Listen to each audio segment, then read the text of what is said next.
Hello everyone, how are you? Fine. Let's begin with today's topic, that is future perfect tense. So today's topic is future perfect tense and I am Furkan Ali Sumbro in front of you. We will cover these aspects like definition of future perfect tense, concept of future perfect tense, formation, or you can say that structure, subject verb agreement, or you can say that rules of future perfect tense, and we will look for some examples for concept clearance. Okay, let's begin with the definition of the future perfect tense. So what is the definition? Here it is.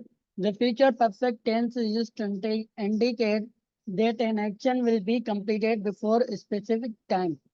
अब देखें कि future perfect tense का क्या काम है कि ये indicate करता है, यहाँ शो करता है एक एक्शन या फिर event which will be completed, जो बिल्कुल कंप्लीट हो चुका होगा बिफोर स्पेसिफिक टाइम, किसी टाइम से या किसी इवेंट से पहले फ्यूचर में। ठीक है, मतलब फॉर सपोज दो एक्शन से या फिर टाइम है, कोई भी गिवन टाइम है, उससे पहले कोई ऐसा एक्शन हो जो कंप्लीट हो चुका होगा, उसके लिए हम फ्यूचर परफेक्ट टेंस यूज करते हैं। अब देखें कॉन्सेप्ट थोड़ा इसका देखते हैं। फॉर सपोज ये कह रहा है इट डिस्क्राइब्स एन एक्शन और event that will be completed और finished at some point in the future. देखें, एक स्पेसिफिक पॉइंट होती है, टाइम होता है, इवेंट होता है, यहाँ पर इंडिकेशन होती है, जिससे पहले फ्यूचर परफेक्ट टेंस जो फ्यूचर का काम होता है वो कंप्लीट हो चुका होता है before an other specific time, दूसरे टाइम से पहले। फॉर सपोज ये एक लाइन है, फॉर सपोज हमारी लाइफ लाइन है, पास्ट हो गया हमारा, ये प्रेजेंट है और ये फ्यूचर है। हम बचपन में कुछ वक्त गुजार के हैं, जो अभी गुजारे हैं और जो आगे गुजारेंगे। तो हम यहाँ से इस फ्यूचर के बारे में बात कर रहे हैं, लेकिन इस फ्यूचर के से पहले एक और फ्यूचर है। ठीक है, हम उसके बारे में बात करें। ठीक है, अभी ये हमारा प्रेजेंट है।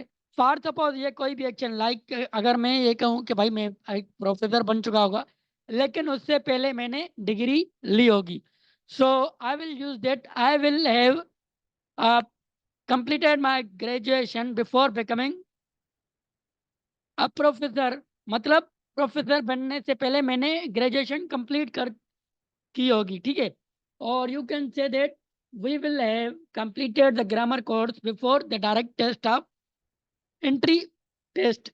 ठीक है, entry test.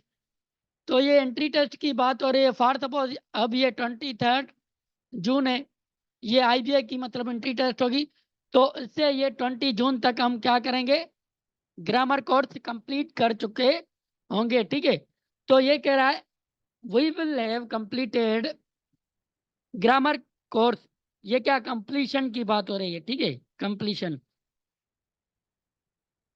Grammar completion course की बात हो रही है, जो कि एंट्री टेस्ट से पहले होगा। तो हम इसके लिए क्या इस्तेमाल करेंगे, फ्यूचर परफेक्ट, मतलब किसी और स्पेसिफिक टाइम से पहले किस स्पेसिफिक टाइम होगा उसके लिए। फॉर सपोज ये कह रहा है ना, देखिए it describe action that will be completed और finished at specific point before an other specific time. तो कोई एक्शन है यहाँ स्पेसिफिक टाइम पे कंप्लीट होगा before an other specific time. ठीक है, अगर ये एक और एग्जांपल है, we I will have completed my degree, I will have completed my degree by the time you graduate, you will you will be graduating from high school. मतलब for suppose अभी मैंने यहाँ से ग्रेजुएशन मतलब अपनी degree complete कर दी, तो जब आप स्कूल से ग्रेजुएट होंगे तो उससे पहले कोई दिन होगा, कोई देखें ये दोनों स्पेसिफिक है ना ग्रेजुएशन के, तो ये जो फ्यूचर परफेक्ट टेंस है उसके लिए यूज होता है, जो किसी और काम से पहले एक काम कंप्लीट हो चुका होता है। फॉर सपोज यहाँ पर हमने कोई काम कंप्लीट किया, फिर हम इसकी तरफ बढ़ेंगे, तो इसके लिए हम क्या इस्तेमाल करेंगे, फ्यूचर परफेक्ट टेंस। समझ गए आप।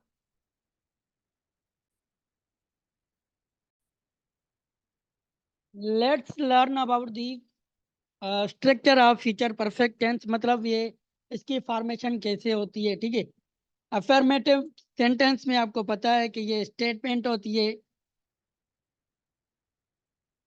या फिर आप इसे असर्टिव सेंटेंस भी कहते हैं। ये हमने 5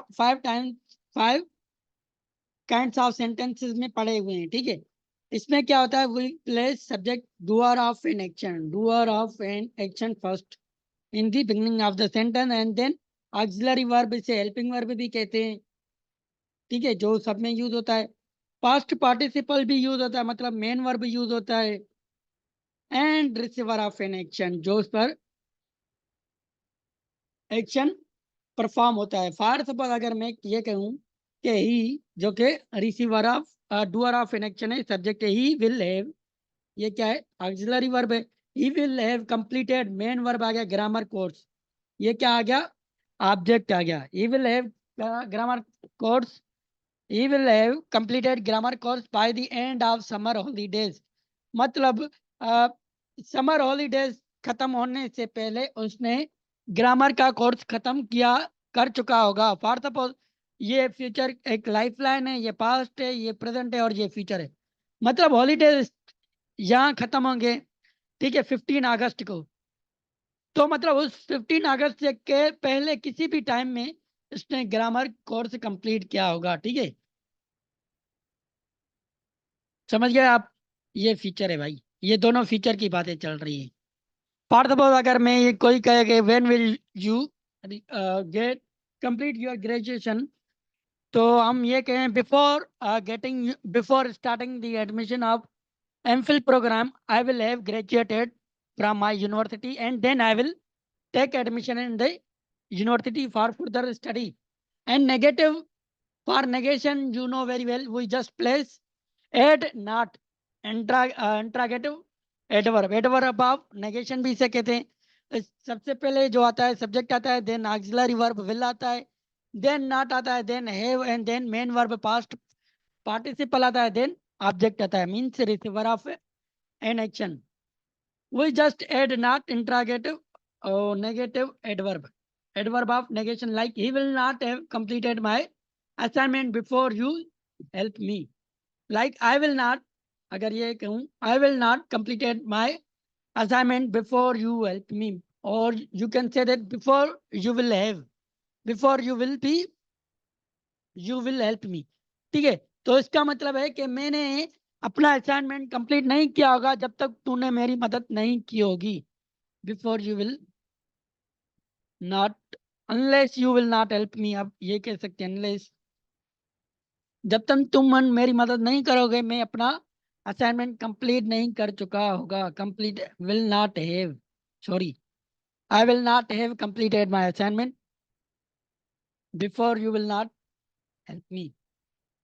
और फिर आगे करते हैं भाई इंट्रागेटिव में, you know very well that we place first on the place of subject helping verb, like will is here auxiliary verb, so will plus subject plus a plus main verb past participle then object, like will they have started the party before I arrive, क्या मेरे before I will have arrive, or you can say that unless I arrive, तो क्या उन्होंने party start नहीं की होगी मेरे पहुंचने से पहले, will they have. For suppose आप ये लाइफ लाइन है, तो ये क्या, विल दे हैव स्टार्टेड, मतलब वो 9 बजे स्टार्ट करेंगे, तो आप अभी तक नहीं पहुंचे, मतलब आप 9:15 बजे पहुंचेंगे। तो आप ये सोचे रहे हैं कि किसी से पूछेंगे क्या मैं जब तक नहीं पहुंचूंगा, या फिर क्या मैं जब तक पहुंचूंगा, तो उन्होंने मेरे आने से पहले कोई मीटिंग स्टार्ट की होगी। समझ गए, चलो आगे चलते हैं। And in the last year, interrogative and negative. Like in interrogative, you know very well, we place helping verb first, and in negative, we place just uh, adverb of negation, not.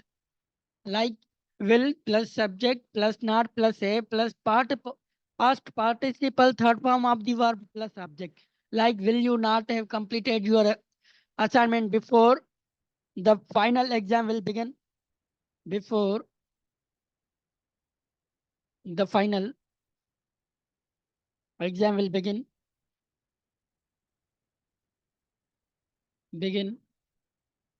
क्या final exam शुरू होने से पहले आपने presentation start नहीं की होगी, ठीक है, समझ गए आप। असर्टिव अफर्मेटिव में सिंपल आता है भाई, subject, helping verb, main verb and then object. Negative में हम सिर्फ नॉट ऐड करते हैं, ठीक है।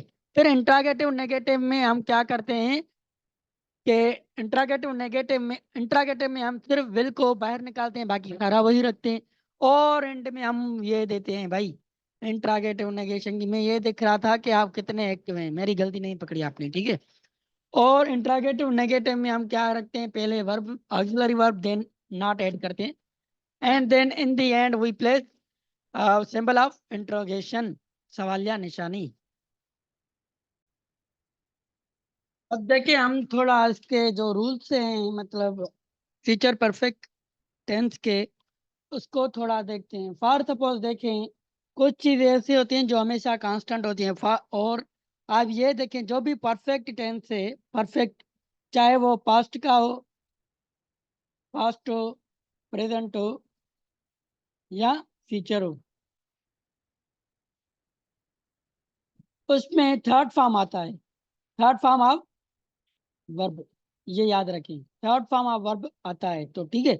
और इसमें जो है कि जो भी सेंटेंस हो उसमें विल हैव कांस्टेंट होता है, परफेक्ट में, सिर्फ परफेक्ट में, ठीक है। Like the present participle of the verb, third form of the verb follows the verb, ठीक है। ऑक्सिलरी वर्ब और हेल्पिंग वर्ब, तो इसे हम हेल्पिंग वर्ब भी कहते हैं या ऑक्सिलरी वर्ब भी आप कह सकते हैं, ठीक है। और इसमें पास्ट पार्टिसिपल यूज होता है, क्या, पास्ट पार्टिसिपल, पास्ट पार्टिसिपल इसको हम कहते हैं third form of the verb हमेशा। और आप ये याद रखें, कोई भी परफेक्ट टेंस हो, चाहे पास्ट हो, फ्यूचर, प्रेजेंट हो या फ्यूचर हो, तो इसमें हैड यूज होता है, इसमें हैव या हैज यूज होता है, ठीक है, हैव। और इसमें विल हैव या शल हैव, वो मैंने आपको बता चुका हूँ कि शल कहाँ पर यूज होती है, अमेरिकन में, और विल ब्रिटिश में, ठीक है। वो आप पहले मेरे जो है वीडियोस देख लें। Like I will have completed my assignment, मैंने अपना असाइनमेंट कंप्लीट कर चुका होगा, या मैंने अपना असाइनमेंट कंप्लीट किया होगा, ठीक है। ये इसके थोड़े से रूल्स हैं, आप जान ले कि third form of the verb आता है और विल हैव कांस्टेंट होता है इसमें। अगर हम एक और एग्जांपल लें, for the I, like, no no no, you will have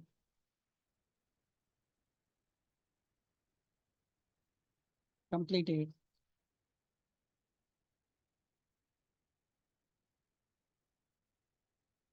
your coaching classes,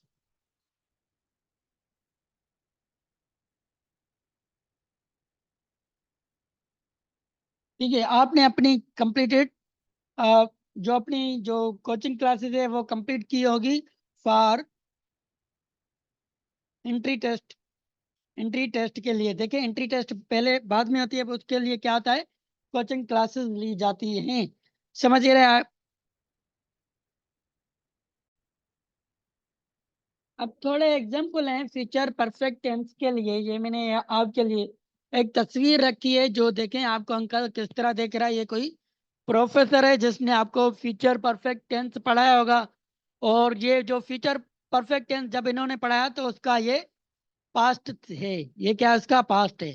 for suppose ये कह रहा है he will have retired by the times he is 60, मतलब जब अंकल 60 एज हो जाएगी, 60 ईयर्स, तब उन्होंने रिटायरमेंट ले चुका होगा। मतलब देखें अब उसकी 60 एज नहीं है, ठीक है। फ्यूचर परफेक्ट टेंस हम किसके लिए, स्पेसिफिक टाइम के लिए यूज करते हैं जो फ्यूचर में आएगा, ठीक है। तो फॉर सपोज अगर ये कोई इसकी लाइफ लाइन है अंकल की, ठीक है, तो यहाँ पर हम खड़े होकर बात कर रहे हैं प्रेजेंट में, तो जब वो 60 के होंगे उससे पहले उन्होंने रिटायरमेंट ले चुके होंगे, ठीक है, रिटायरमेंट। तो हम उसके, ये देखिए दो फ्यूचर हैं, हम उससे जो एक टाइम आएगा उससे पहले वाले टाइम की बात करें, मतलब ये भी स्पेसिफिक इवेंट है और ये भी स्पेसिफिक इवेंट है, तो फ्यूचर परफेक्ट टेंस है जो इसमें स्पेसिफिक इवेंट के लिए या एक्शन के लिए यूज होता है। देखिए आपको अंकल जी किस तरह मतलब गुस्से में देख रहे हैं। अगर मैं ये कहूँ कि फारदाबादी में आपको पढ़ा रहा हूँ, ये मेरा फ्यूचर है, तो I will have retired by the age I am 60 years old. समझ गए? चलो भाई, सही है। चलो आज का इतना ही था। खुदा हाफिज।